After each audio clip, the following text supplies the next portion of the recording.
त्रिलोकचंद चौधरी प्रमुखता से दावेदारी कर रहे थे लेकिन टिकट नहीं मिल पाई, क्या करना चाहेंगे? मोदी जी के नाम पे वोट मिलना चाहिए या विकास के नाम पर, क्या मानते हैं आप? देखो नमस्कार दोस्तों, ये मैं आपके साथ तस्वीरें साझा कर रहा हूं भाजपा के नेता त्रिलोकचंद चौधरी के आवास से। और आज यहां पर भाजपा नेता त्रिलोकचंद चौधरी ने अपने आवास पर एक कार्यकर्ताओं का सम्मेलन रखा, जिसमें यहां पे क्षेत्र के सैकड़ों कार्यकर्ता पहुंचे। हमारे साथ में यहां पे कुछ भारतीय जनता पार्टी के कार्यकर्ता हैं, इनसे पूरी बात करते हैं। सर, किस प्रकार का आज ये जो सम्मेलन रखा गया? ये माननीय हमारे त्रिलोकचंद जी भारतीय जनता पार्टी टिकट मांग रहे थे और टिकट बालाराम जी को मिली। उसके बाद सभी कार्यकर्ताओं को एक जगह बुलाकर बात की कि भी हमें पार्टी का सहयोग करना है और जो भी हमारी बात है वो हमारे नेता को हम बताएंगे। उसके बाद भारतीय जनता पार्टी में सभी प्रत्याशी बनकर उतरेंगे और भारतीय जनता पार्टी को विजय श्री दिलाएंगे। सब ठीक ठाक है पार्टी में? नहीं, बिल्कुल ठीक ठाक है, पार्टी में कोई तकलीफ नहीं है, सब ठीक ठाक है। देखिए, केंद्रीय मंत्री कैलाश चौधरी भी आ रहे हैं, इसके और किस प्रकार की बातचीत हुई पूरी? वो सारी बातें पार्टी परिवार में हमारे नेता के सामने हो जाएगी। और जहाँ तक मुझे भरोसा है, पिछले 2 दिन से मंथन चल रहा है, आज नहीं पिछले 2 दिन से मंथन चल रहा है। उस मंथन के अंदर जो रिजल्ट निकला है वो 100% सकारात्मक है और पार्टी हित में जाएगा। क्या रणनीति रहेगी भारतीय जनता पार्टी की इस बार बायतू फतेह करने की? बायतू बिल्कुल सरकार की नाकामियाँ और जो खाली उद्घाटन के सिवाय कुछ किया नहीं, काम हुआ नहीं। और लोगों को भारतीय जनता पार्टी पे भरोसा है क्योंकि भारतीय जनता पार्टी ने पिछले कैलाश जी कार्यकाल में बहुत बढ़िया काम किया और इस बार बहुत शानदार तरीके से मुकाबला होगा और भारतीय जनता पार्टी चुनाव जीतेगी। आपने कहा काम नहीं किया, मुख्यमंत्री गहलोत अक्सर कहते हैं कि हमारी जो राजस्थान के अंदर जो योजनाएं हैं वो बेमिसाल है, उनका जो कार्यकाल है वो एक बहुत ही बेहतरीन कार्यकाल रहा है। बायतू की बात करें तो विधायक हरीश चौधरी का कहना है कि भारतीय जनता पार्टी के कार्यकाल में जब यहाँ पे कैलाश चौधरी यहाँ से विधायक थे तो उनके कार्यकाल में मात्र 65 किलोमीटर सड़कें बनी थी, लेकिन उनके कार्यकाल के अंदर उनका दावा है कि 1264 किलोमीटर सड़कें बनी है। क्या कैसे मानते हैं आप उनके इस बयान को? कागजों में बनी है, धरातल पे नहीं बनी है, कागजों में बनी। और रही दूसरी बात, आम आदमी का क्या काम होता है? शिक्षा और स्वास्थ्य और ये सब चीज़ें। यहाँ शिक्षा के अंदर स्कूल क्रमबद्ध कर दी, लेकिन बजट के अंदर प्रावधान तक लेक्चरर लगाने या टीचर लगाने का नहीं किया, तो फिर वो स्कूल क्या काम की? दूसरी शिक्षा, आयुष्मान भारत जो योजना है वो लागू होती राजस्थान में, तो राजस्थान के 50% पेशेंट गुजरात इलाज कराना चाहते हैं। नहीं, वो मुख्यमंत्री गहलोत का कहना है कि आयुष्मान भारत से भी बड़ी हमने मुख्यमंत्री चिरंजीवी बीमा योजना राजस्थान के अंदर लागू की है, तो फिर आयुष्मान योजना की जरूरत क्या है? उनका एक स्टेटमेंट था बहुत पुराना। जब राजस्थान में वो इलाज ही नहीं हो रहा है, हमारे लोग गुजरात इलाज करवाने जा रहे हैं, वहाँ उनको उस योजना का लाभ नहीं मिल रहा है चिरंजीवी का। आप कभी जाओ साचौर, वहाँ सारे हॉस्पिटल बन गए। वो क्यों बने पता है आपको? ये आयुष्मान भारत लागू नहीं होने की वजह से वहाँ बने हैं और वहाँ गुजरात के डॉक्टर यहाँ आके इलाज कर रहे हैं क्योंकि वहाँ आयुष्मान भारत लागू नहीं है। वो सारी की सारी कमाई वहाँ जाती है। अगर ये आयुष्मान भारत लागू होता तो लोगों को बहुत ही ज़्यादा फायदा होता और मन चाहे लोग इलाज करा सकते। और शिक्षा का आपने देख लिया, शिक्षा के अंदर है स्तर कहाँ है हमारा, कहाँ जा रहे हैं हम इस वजह से। और स्वास्थ्य, अभी आप जल घर घर नल योजना देख लो, अपने सहायता को ठेका दे दिया, पाइप बाहर पड़े हैं, कुछ पड़ा, एक बूंद पानी कहीं पहुंचना नहीं है। कैलाश जी ने पंचायत हेडक्वार्टर पर पानी लाए थे, वहीं कहीं पड़ा, आगे कहीं पहुंचाने जो LNT ने लाइनें बिछाई थी उनको भी काट दिया गया है।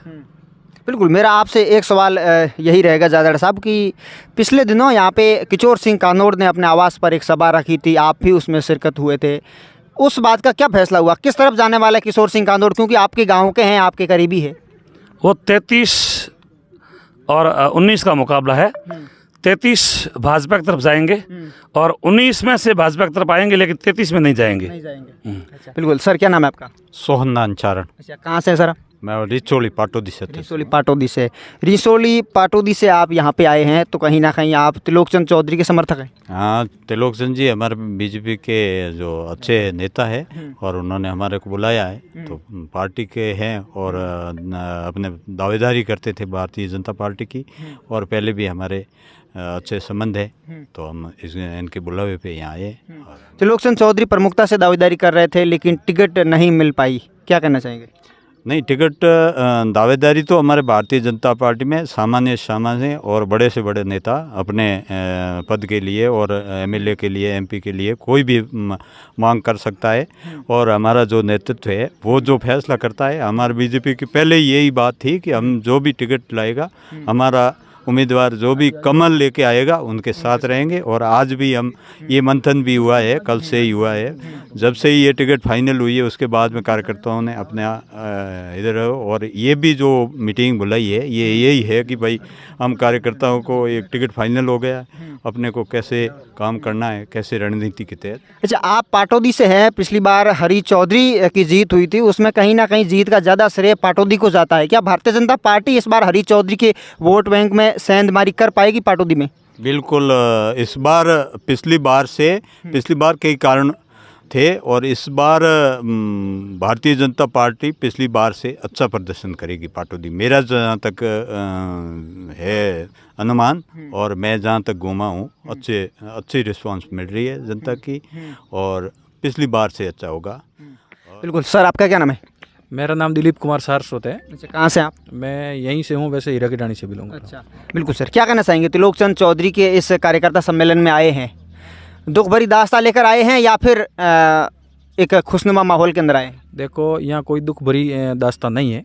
सब हम भारतीय जनता पार्टी के 2 दिन से हमारे जिसको कैंडिडेट बनाया है पार्टी ने, इनमें से एक हमारे त्रिलोक चंद जी थे। त्रिलोक चंद जी पिछले 2 साल से यहाँ सक्रिय थे, तो बहुत हम लोग मजबूत हैं। मजबूत इसलिए हैं कि 2 साल के अंदर जो बंदा इस रेस में बराबर आ जाता है वो बहुत बड़ी एक जीत मानते हैं हम अपनी। और तीसरी बात, जब पार्टी ने एक पर भरोसा कर लिया है तो हम सब लोग भारतीय जनता पार्टी के प्रत्येक कार्यकर्ता बालाराम बन के इस मैदान में उतर चुके हैं। आज जो ये हमारी जो कार्यकर्ताओं की मीटिंग थी, ये हम सब लोग जो त्रिलोक जी के साथ और पार्टी के साथ बीजेपी का झंडा लेके त्रिलोक जी घूम रहे थे, हम सब बीजेपी के कार्यकर्ता हैं, तो इन सब को एक जगह बैठा के आगे की रणनीति के लिए अपन को इस घर घर जाना है, प्रत्येक बूथ और घर तक पहुंचना है और लोगों को भारतीय जनता पार्टी के पक्ष में वोट कराना है। और इस बाईतू विधानसभा से हमारे प्रत्याशी कैसे जीते और कितने बहुत भारी मतदान से जीते, ऐसी हमने रणनीति। कैसे जीतेगी? रणनीति क्या है भारतीय जनता पार्टी की? बहुत अच्छी रणनीति है। आज देखो, विजन देखो ना, मोदी जी के नाम से वोट मिल रहे हैं।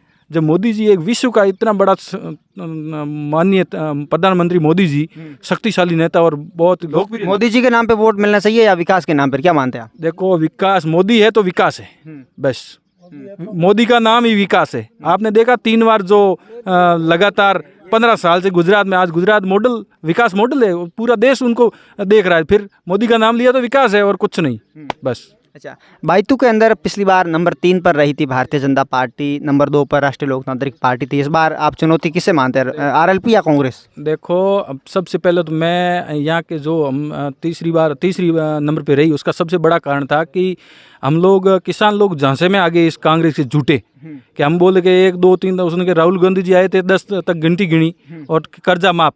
उस चक्कर में हमारे किसान और ज़्यादा कोई, प्रत्येक बूथ से हम 3 वोट से पीछे रहे भाजपा। अगर एक बूथ पे अगर 3 वोट हमारे आ जाते तो भारतीय जनता पार्टी की सरकार बन जाती। दूसरा यहाँ सबसे बड़ा कारण रहा कि हमारे भारतीय जनता पार्टी के बहुत बड़े नेता यहाँ अपने कानोट से किशोर सिंह जी बागी हो गए और उन्होंने 30,000 वोट ले लिया, 28,000, और वो वोट पूरे भाजपा के थे, इसलिए हम भाजपा तीसरे नंबर पर रही। बाकी कुछ कोई कारण नहीं था, भाजपा के लोग पक्ष में हैं और आगे भी रहेंगे। बिल्कुल, बहुत बहुत धन्यवाद सर हमसे बात करने के लिए। तो दोस्तों, ये भाजपा नेता त्रिलोक चंद चौधरी के आवास पे ये जो कार्यकर्ता सम्मेलन रखा था उसमें पधारे हुए कार्यकर्ता थे और इनका साफ साफ कहना है कि पार्टी के अंदर सब ठीक है और पार्टी एकजुट होकर के इस बार विधानसभा का चुनाव लड़ेगी। ये